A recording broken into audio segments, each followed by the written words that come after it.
complacen los caprichos de este potro soñador. Sé que también me deseas, tranquila, y no pienses en llorar. Morderé suavemente tu cuerpo y después te amaré como animal. Como animal, te amaré como animal,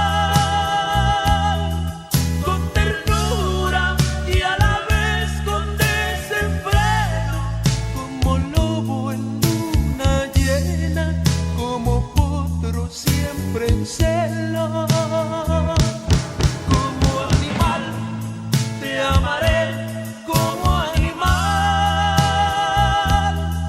con ternura y a la vez con desenfreno, entre gritos y suspiros, yo gritando que te quiero. Gracias, mi amor, por existir en mi vida.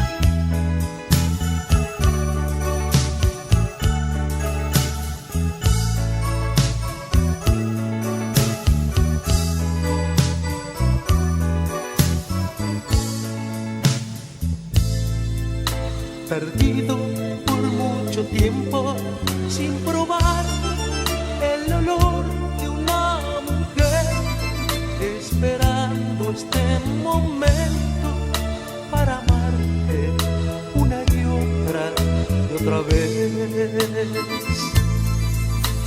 Siente despacio como entro lentamente en los poros de tu piel, mezclando sudor y llanto insaciable, saboreando de tu miel.